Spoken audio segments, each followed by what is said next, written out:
All right, so we are live, everyone. My name is Jesse, and I am with Exploring by the Seat of Your Pants. For those joining us for the first time, we're all about bringing conservation, adventure, and science into the classroom. And of course, there are no classrooms right now. All of you are stuck at home, so we so appreciate you tuning in on YouTube as we continue to highlight really cool scientists, explorers, and organizations from around the world. Today, we are joined by a new speaker joining us for the very first time, and we are going to be joined by Monica at the City of Toronto, and she is going to highlight today Nature in the City, a tour of Riverdale Park in the largest city in Canada, one of the largest cities in North America. And we're going to explore how a forest can grow in the middle of a big city. And we've altered these landscapes in so many ways. How do we keep a diversity of habitats and biodiversity in these amazing places? So we're going to hear from Monica on just what you can do and how you can get involved in keeping urban forests healthy as well. Without further ado, thanks so much for joining us, Monica. Take us away. All right. Well, hi, everyone. Thank you, Jesse, for the introduction. I feel really grateful to be here today talking to all of you through your computers. Hopefully you can hear me pretty well. So I just want to give a little bit more background of who I am and what I do. So I work for the City of Toronto in the branch of forestry in the division of Parks, Forestry, and Recreation. Now, some of you may think forestry in a big city, what does that really mean? Well, the city is actually a really green place. We have a ton of forest. We consider all of the trees, shrubs, and natural environment areas in the City of Toronto the urban forest.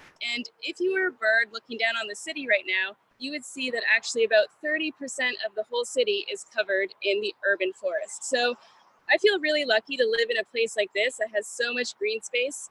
But I know for a fact that it actually takes a lot of work to maintain the urban forest and to continue to grow it every day.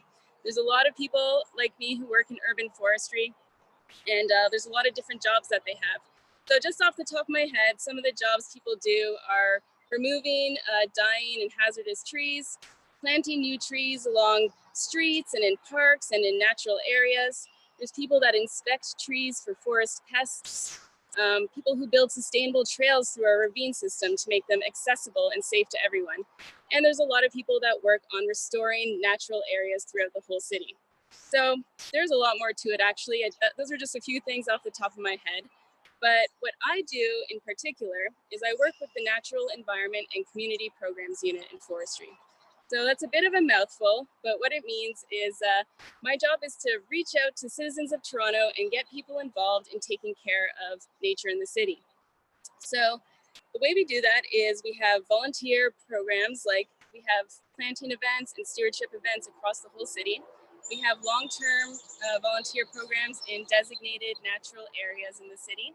And we also go out into schools and into communities, and we talk to people about why the urban forest is so important and what people can do to help protect it.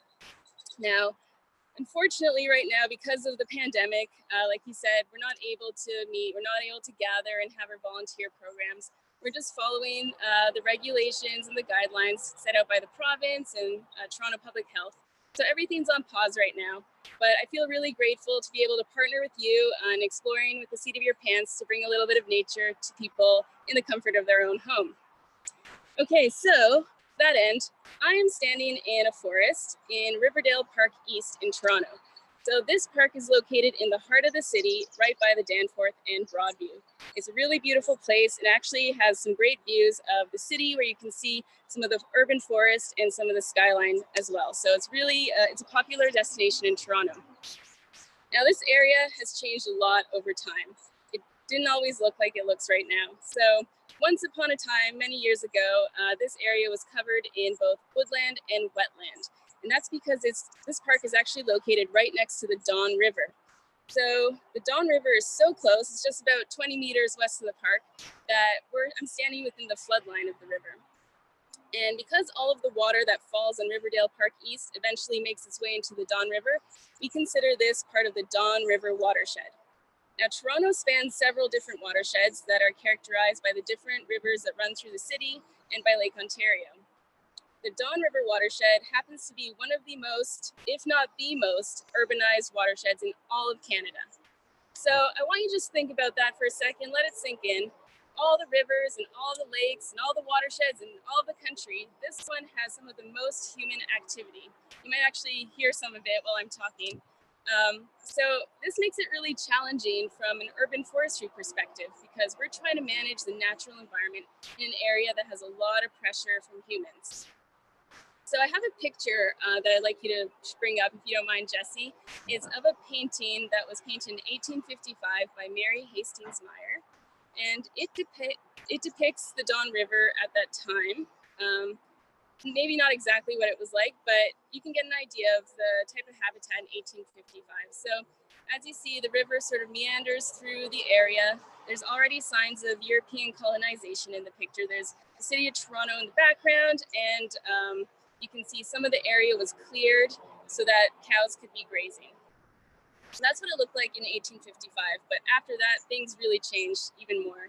The Don River became a hub of industry. In fact, there's so many people using the site that they built a railroad next to it, and there are a ton of different businesses using the water to power themselves.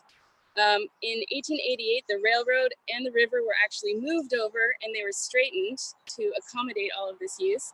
And the river was actually channelized, and this was to help people travel, people use the water, and it also helped divert industrial pollution. On top of that, in the late 1950s and early 1960s, so not that long ago, the Don Valley Parkway was built right next to the river. So for those of you who aren't from around here, the Don Valley Parkway, or the DVP, is one of Toronto's highways. So you can imagine that building a highway right next to the river really disrupted the ecology of the site. And it still does to today. There's tons of cars going by. It's really close to me, so I can hear all the cars going right now. And that's constant pressure that's happening to the environment around here. So on top of all of that, Riverdale Park East was used as a landfill for some time, like a lot of Toronto, actually. So people were dumping here, and then at some point the city decided to stop dumping and turn this area into a beautiful park for recreational purposes. So they did that by covering all of the garbage with a thick layer of soil and put grass over it. So I have another picture, if you could show. This is from 1977. It's a Riverdale Park East, and you can see that in the picture there's not a lot of natural habitat. It's just your typical city park, just grassland, and people were using it for recreational purposes. So with all the pressure from urbanization, from the industry, from people using the park for recreation, there was a lot of problems going on with the ecology in the site. And that's why there is this committee formed called the Task Force to Bring Back the Don. And the committee was made of volunteers and some city officials and city staff. And what they wanted to do was revitalize some parts of the Don River watershed and restore some natural environment to it. So Riverdale Park East was one of the parks that they selected to revegetate. And where I'm standing right now, I'm facing a big slope at the north end of the park. And in 1990, the Task Force to Bring Back the Don worked with a bunch of volunteers and forested the slope. They planted a lot of trees here.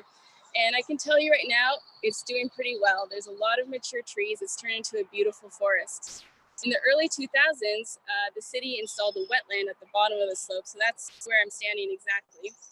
And over time, the trees moved in, the habitat kind of changed. That's why it looks a bit more like a forest around me than a wetland. But there's still a bit of a pond over to the west of me. And what's really interesting about this park is that because it's built on garbage, the ground is always shifting. So it's not something that you would notice if you're standing here because it's happening very slowly. But actually, over time, the terrain of the park has changed and the drainage of the water in the park has changed too. So the soccer field that was behind me was getting really, really wet over the last several years, probably because of the shift. And people weren't able to play soccer there anymore. So we worked in forestry with park staff to remove one of the soccer posts and actually build a fence around the really wet grass. And at that time, there's already a bunch of native wetland species starting to grow in, like cattails. After we fenced in the area, we planted a bunch more wetland species with volunteers. And now we have a beautiful wetland habitat right there where it used to be a soccer field just 2 years ago. So I think that's really cool that we're able to build these beautiful habitats. And I know for a fact that the wildlife are really enjoying it because I just saw a duck in there on my way over. So really awesome. And I have another picture, if you could show it, Jesse, of this park from a similar vantage point of the last one from 2019. And you can see the whole north part of the park is just vegetated, and that's where I am right now. So volunteers made a really big difference at this site, and got to say thank you to all of them. And as someone in forestry, I just want to plant everything with trees. I see green space, I think it should be forest, but there's a lot of other ways that people use the land in Toronto. We have to balance recreation with ecology. But I hope you can all agree that having at least a little bit of this site as a natural environment is better than having none of it, because we have so many benefits of having the urban forest. I mean, first of all, obviously we need trees to breathe. They give us oxygen and they clean our air. They also clean our water. In this park, it was such a steep slope that planting all these trees really helped stabilize the soil and prevent erosion. Not to mention the wildlife love it. So there's lots and lots of reasons why the urban forest is really important, and we should continually try to improve it and increase it. Okay, so I've talked a lot about the benefits of the forest and how volunteers helped build it in this park. And I want to talk about what we're still doing to this day to maintain the forest, Riverdale Park East, and other sites in the city with volunteers. So we have a program called the Community Stewardship Program. And basically there are several sites throughout the city that is involved with the program. It was born out of the task force to bring back the Don. So many of the sites are actually within the Don watershed. And as part of the program, volunteers come out on a weekly basis and they help steward the site. That means they work under the supervision of forestry staff to do different activities like remove invasive species, plant native species, and do monitoring.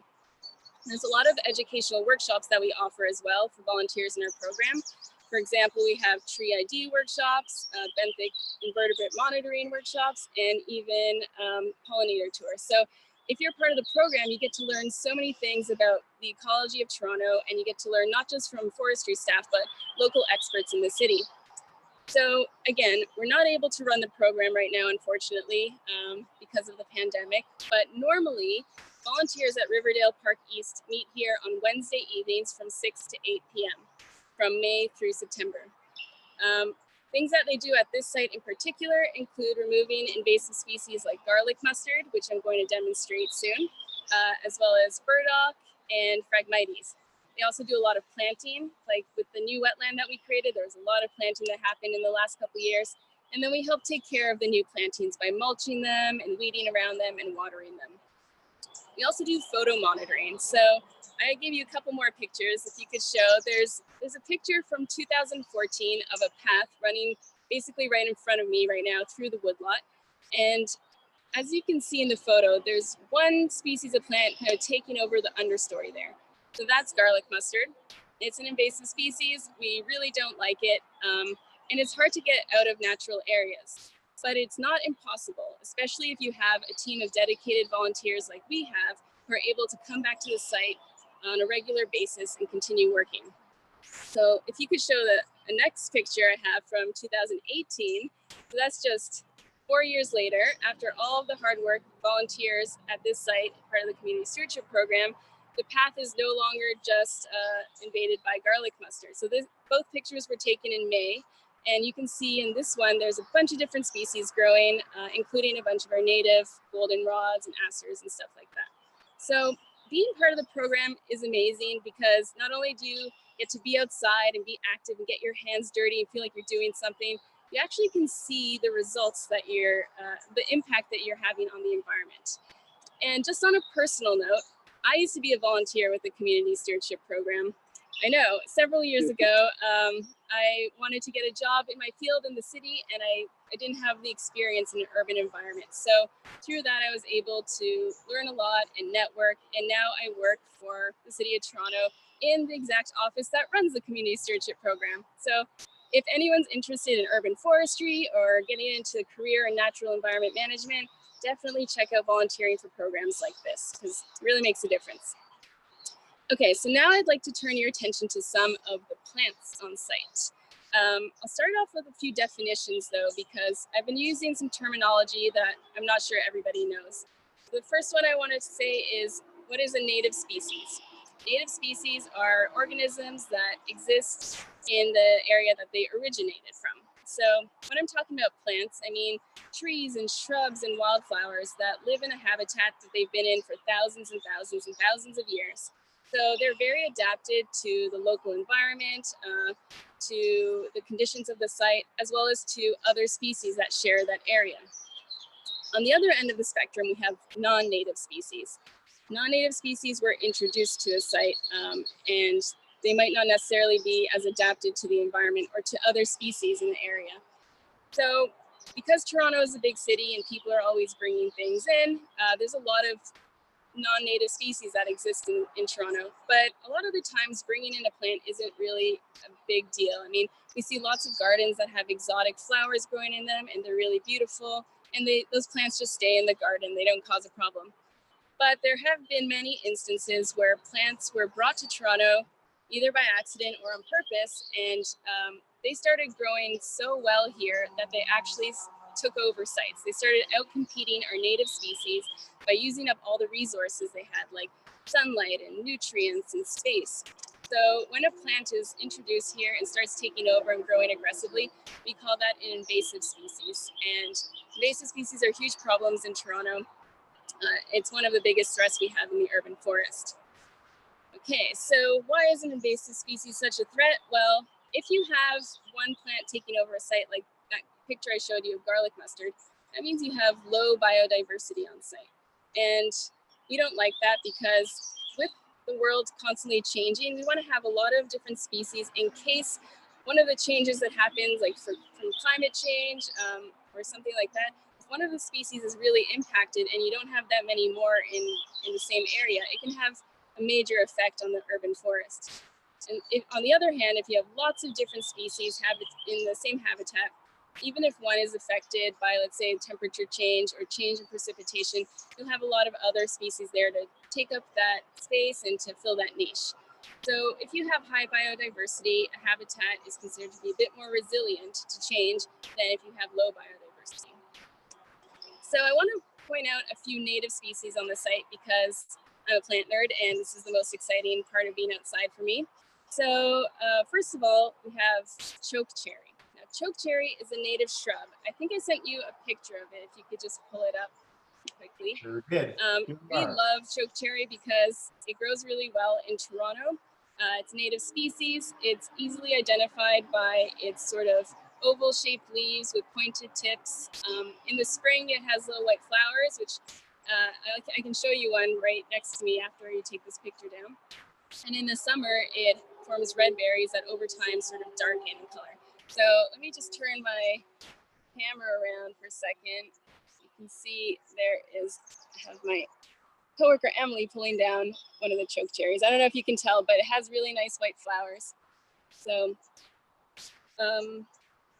chokecherries do not taste good. I do not recommend trying it, but they're really great food for wildlife. So that's another reason we plant it all over the place.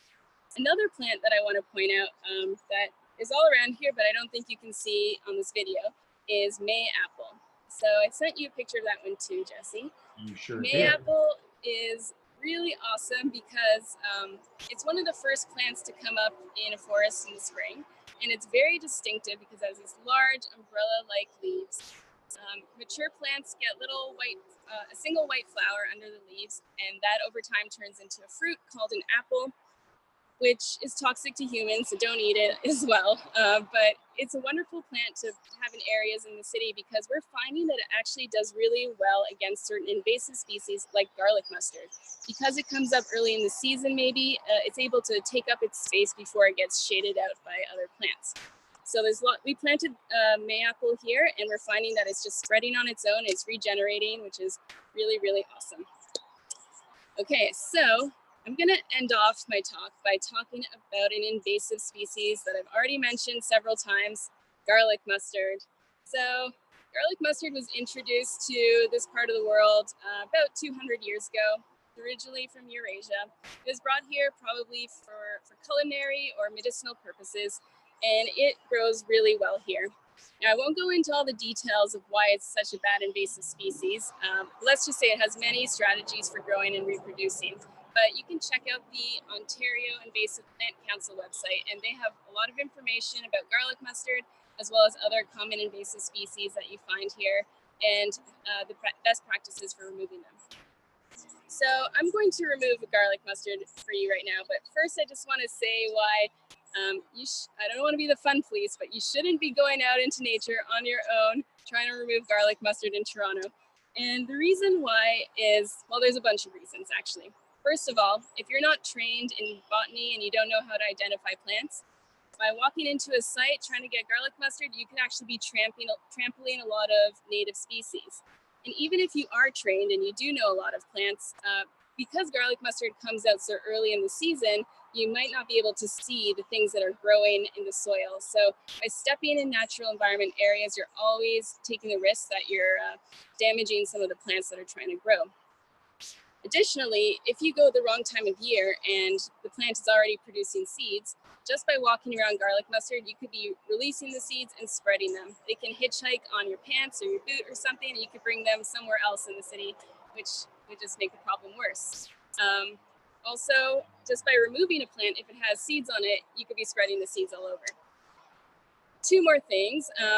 If you remove garlic mustard incorrectly and you break the root, it actually sends up more shoots from that point in the ground. So it makes it grow more aggressively, makes the problem worse.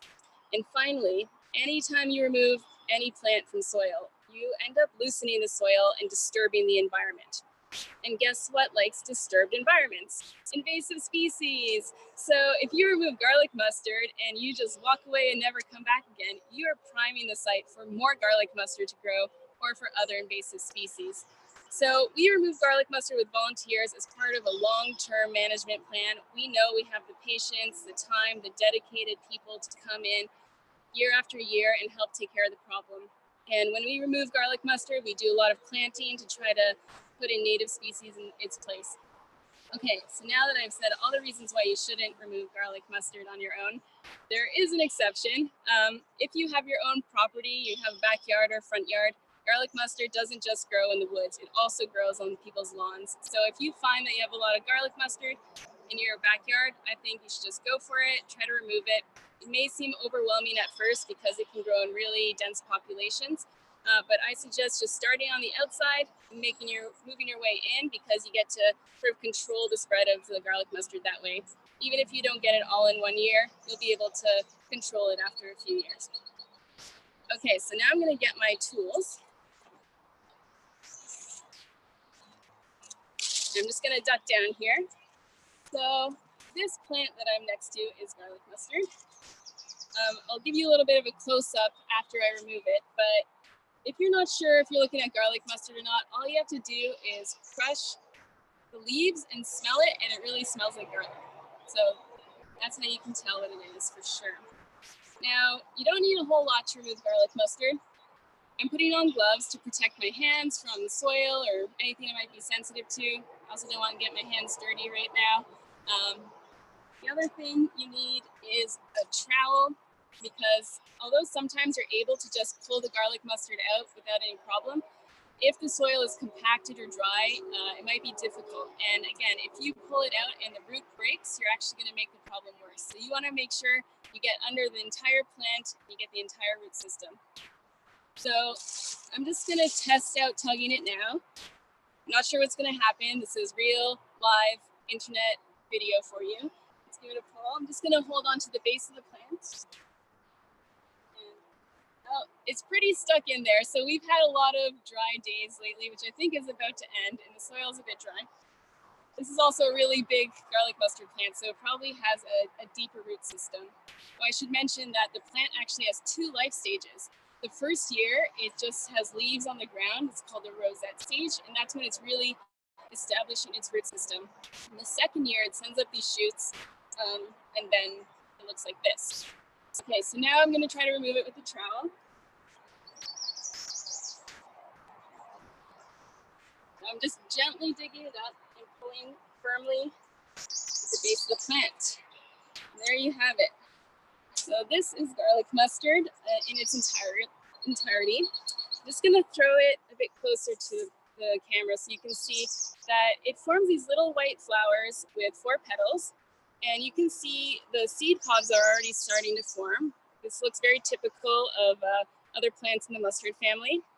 It has these sort of triangular leaves that are toothed, and the root system, it's kind of purplish, and you can see that they have sort of like a kink in the roots like that. So this is a really beautiful plant, example of garlic mustard, but now I'm gonna throw it out. So once you remove garlic mustard, disposal is actually really important. I can't just go toss it over my shoulder into the forest now, because once the plant starts growing, even if you remove it, it might still have enough energy inside of it to create seeds and release the seeds.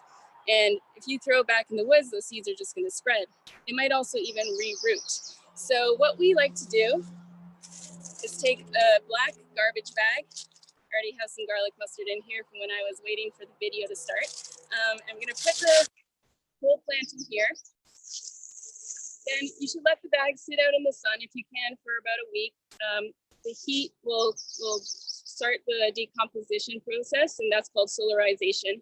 But even if you decompose some of the plant, you don't want to throw it into the yard waste or into compost when you're done, because the seeds can remain viable even with all that heat. So what we like to do is just throw it in the garbage.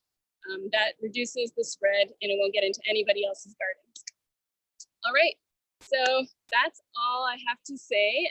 And I just want to see if anyone has any questions now. Thank you. Fantastic. Well, what a fun presentation. Something totally unique for us here at Exploring by the Seat of Your Pants. So, Monica, that was awesome. We have a whole bunch of questions pouring in. We've got people tuning in from Ontario, Michigan, Newfoundland, and more. So we really appreciate everyone joining in on YouTube. Ms. Ricardo joining us in Mississauga wants to say a huge shout out, but she used to be in that park when she was younger. So that's a really nice connection. Aww. And her Santino wants to know, how many birds have you seen in the park? This whole broadcast, we've been hearing all this chittering around you. What kinds of birds? How many birds? What's going on there? Oh, wow. Good ear. Yeah, this habitat here is actually home to lots of different species of birds. I'm not the best birder in the world, but I know I've seen some cardinals here, some chickadees, even some goldfinches. So if you're a birder, definitely come to this site, and there's lots of cool stuff to see. Awesome. All right. David wants to know on YouTube, you talk about these parks being built on trash, and he wants to know about, rain seeping into the trash. Does this affect the plants at all? Are there any toxins that build up that affect some of the park wildlife because of the, its history? That's a good question. So when you cap a landfill to turn it into a park, you have to put a lot of soil on top of it. I'm not exactly sure how much, but it's quite a thick layer, and it's constantly being monitored. So there's actually vents that you can see on one side of the park that's releasing gases that are forming under the ground from the decomposition of garbage. And people are monitoring that situation all the time. It may affect the plants, but from what I can see, things are growing really well here. So I'm not sure if it has a negative impact. I think it probably depends on the site and how things are done, but here it seems to be working pretty well. I have lived my whole life in Toronto, and I never knew we did that with events. That's very cool. I love it. Nadia wants to know on YouTube, so you're talking about removing garlic mustard, and one of the ways that we've covered a lot in this program for combating invasive species is eating them. Can you eat garlic mustard? If you're a chef, can you prepare it in such a way that that's the way we can get rid of it, or not? Good question. So some people do eat garlic mustard. I think that's why it was brought here originally, but again, we don't encourage foraging for all the reasons I said why you shouldn't be going out to remove garlic mustard on your own in natural areas in the city. You could cause a lot more problems than you're solving. But if you have garlic mustard growing on your own private property in your backyard, I've heard that people make pesto out of it. I've personally never eaten it myself, but I'm sure there's lots of recipes online. Okay, fantastic, Monica. One of the things we've been covering a lot over the last couple of weeks is pollinator work. So a lot of kids, a lot of classrooms are really interested in pollinators. And you talked about removing invasive species, bringing in native plants. Do you find an uptick in pollinators in the parks that you manage? And in general, at home, is this something that people can do in Toronto to encourage pollinators just to plant wild and native species? Yeah, so we actually have a pollinator strategy that was just developed with the City of Toronto. And basically it says, just keep planting. All sorts of different species, whether it's a tree, shrub, or wildflower, benefits different pollinators in different ways. There's so many pollinators out there. There's birds, bats, butterflies, lots of different insects. And so they need trees to rest on, they need water to drink, they need nectar to drink. So definitely having a variety of habitats helps protect the pollinator populations in the city. And if you have your own little yard or balcony or something, you can plant native species that would attract different pollinators. There's, depending where you are, there's different things you can plant, but actually the city's website has a little bit of information about that. So definitely check it out. Awesome. Speaking of pollinator guides and sort of the species that people can find in their parks and in their homes and etc., I understand that Toronto has some really beautiful biodiversity guides. Could you explain a little bit about those and where people might be able to find them? Sorry, I didn't quite catch that. Yeah, I was wondering. So we're talking about species here and sort of attracting pollinators. So if people are looking for pollinators in their backyard, I understand Toronto has some biodiversity guides, some really great. Okay. Yeah. That's what I thought you said. Okay. So I have one right here. There's an amazing series of free books. I think you can get them at local libraries normally. Some of them are in PDF form online if you go to the city's website. And they cover all sorts of different topics, different things like mammals or fish or spiders. All of them are really cool. They have amazing photographs in them, and they really outline the species that you find in the city of Toronto. This one that I have right here is one of the most recent editions. It's Trees, Shrubs, and Vines of Toronto. So if you don't know very much about plants, or even if you do, this is a great book because it categorizes the different species and it helps you really pinpoint the identifying features of different plants that you find in Toronto.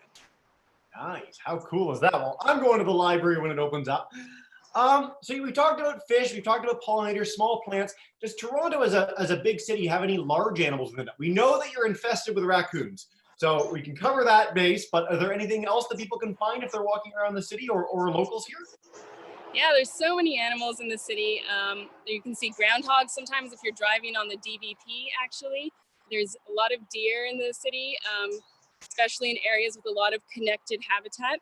And there's coyotes, which I think a lot of people are actually afraid of, but they don't deserve their bad rap because they don't want to hang out around people. They'd rather be in the forest. So protecting the urban forest and expanding it helps protect their habitat and lets them stay away from us.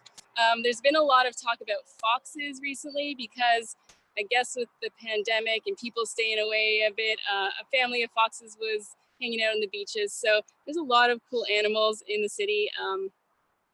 I think if you check out the biodiversity series on mammals, you'll be pleasantly surprised at how many different things hang out in the urban forest.